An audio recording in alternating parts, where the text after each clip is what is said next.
Des femmes qui brossent les dents que les matins, comme un garçon. Tu es une femme, tu dors sans brosser les dents. Une femme, tu dors sans brosser les dents.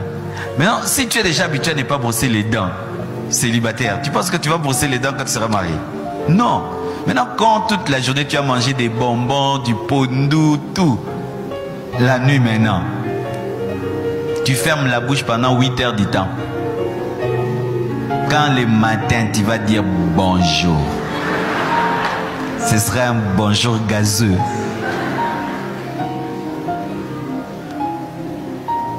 Moi, je brosse les dents 3 fois par jour. Le matin, après avoir mangé, avant de dormir. Même si à 1 heure du matin, je me surprends que je n'avais pas brossé les dents. Je vais brosser les dents. Vous savez pourquoi? Ici, là, je manque une dent. Pourquoi? Une fois, j'avais mangé un mauvais biscuit qui avait un mauvais sucre. L'esprit m'avait dit, brosse tes dents avant de dormir. Je n'avais pas écouté. Le matin, je me suis réveillé avec un trou dans la dent. Depuis, Nayo Kandeko.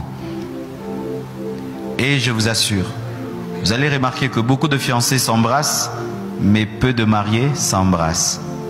Ce que les mariés devaient faire, ils ne le font pas. Ce que les voleurs ne devaient pas faire, ils le font. Vrai ou faux? C'est vrai. C'est pourquoi?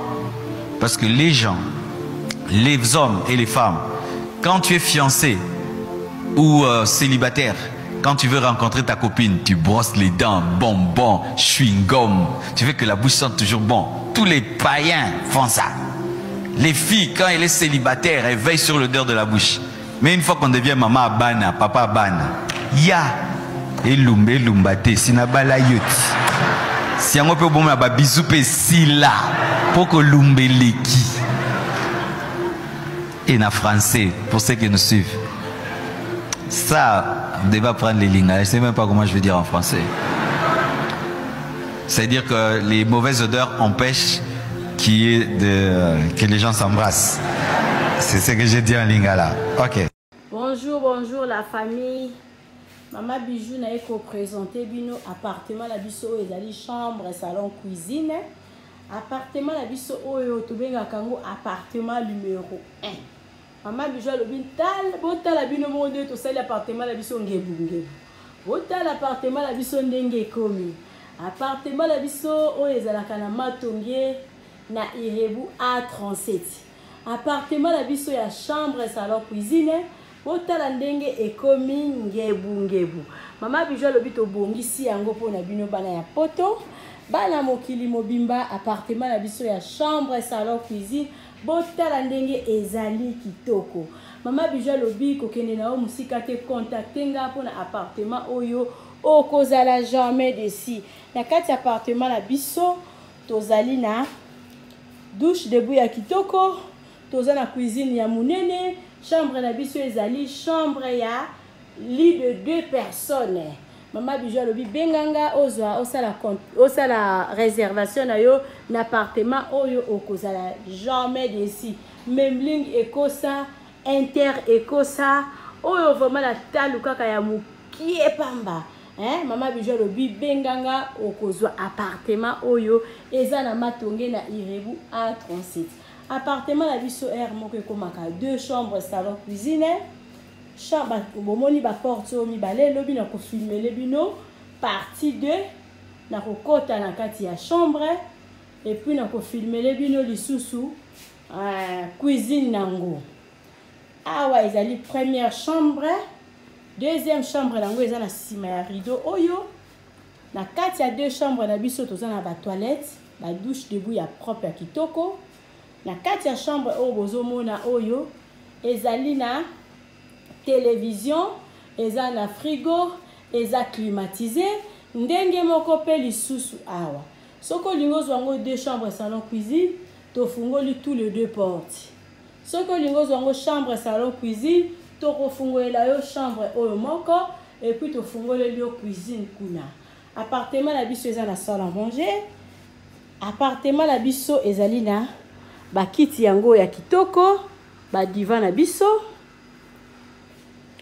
Appartement la biso ezali na climatiseur.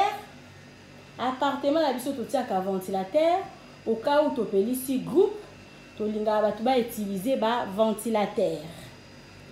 Appartement na biso eza na télévision, appartement na biso eza kitoko makasi, eza na ba carreaux ya propre, eza vraiment propre makasi.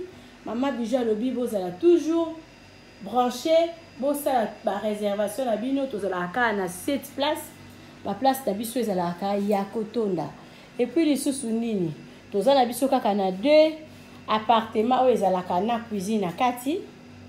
Yango wana Maman Bijou alobi soko lingi okende congé benganga rapide mpona osala réservation ya appartement oyo. Moko ezali na première niveau, oyo ezalaka na rez-de-chaussée bato bayebi appartement numéro 1. Otala ndenge appartement numéro 1 ekomi ngebu mama moto osala séjour a te azwi 0. Appartement na biso eza propre makasi. Maman Bijou alobi balali. Merci na moto nyonso to pesanga confiance. Merci na bande de compte surtout bayaka kosala séjour. Nazo bengisa bino ndako na bino bolinga botala ndenge ni Maman Bijou asali yango lisusu. Mama na prix nini na prix mokie. So kosala ba long séjour à partir de 3 mois. Maman Bijou alobi $30 ya pamba. So kosala ba séjour moko ya mokie tozwango na $40. Appartement na biso avec $40 oza na appartement oyo oza mobimba. Malili lokola chambre froide. Ozala toujours branché, bo s'abonner massivement na Bidon TV, bo kozala jamais d'ici. Ota l'appartement na biso ndenge eza kitoko. Maman Bijou azobengisa bino bana mokili mobimba nazobengisa bino na appartement oyo ezobimisa solo ya bonheur, ezobimisa solo ya kitoko. Babone na nga nyonso bato nyonso tubopesanga confiance oyo bokendeke na maison de passage na biso. Maman Bijou aza kobengisa bino boya bokozala jamais d'ici. Tozokota sikoyo na chambre, tozokota na cuisine mpona kolakisa bino ndenge appartement oyo tobongisi yango kitoko. Bozomona bamir, bozomona ndenge tokomisi yango, botala likolo ndenge komi, botala likolo, botala bino moko. Maman Bijou alobi biso nde bosala, bozotala likolo nango, otali bomoni ndenge appartement ekomi kitoko. Balobi te Bidon TV nde makambo nde mosala. Balobi zanga na yo nyonso me zala na mwa makuta mpona osala boye il faut mbongo. Maman Bijou alobi boconfie biso grâce na bino nde mosala ezokende bien, nde bopesa biso confiance.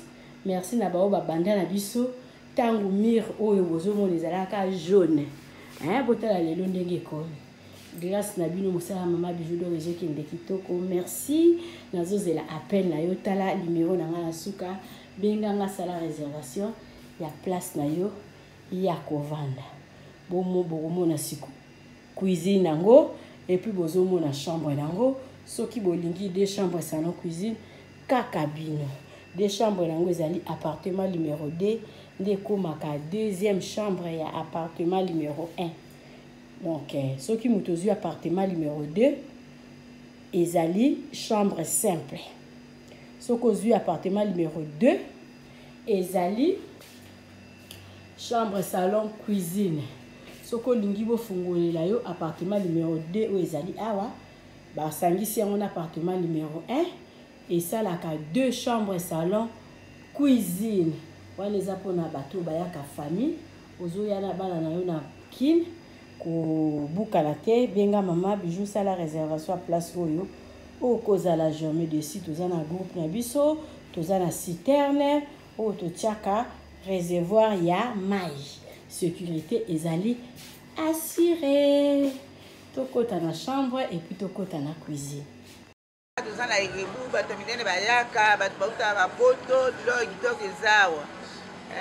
Toza na yonso tosepelaka na matonge kotala Maman Bijou, tosepelaka Maman Bijou aza na baide ya malamu, tosala makambo kitoko. Bato minene bazoya bapaya banini nyonso tu eza nango biso bakulu na bazalaka te. toza kimia wakande bozomona eza pa mwa ya poto tika dedika mama bijou toyambaka bato ya minene ya jete epuis mama bijou atiki biso te atie esu boutique atie boutique nyonso koluka ezali ezala parfum ezala déodorant ezala masanga nyonso ezali chez mama bijou chez mama bijou soko oyi okolala kitoko eza te climatisé ya courant wow nyonso ezali chez mama bijou otaka bato bauta bipai na bipai bayoretrouve pa mama bijou pa mama bijou kitoko wapi pa mama bijou mwa ezali mama bijou bayo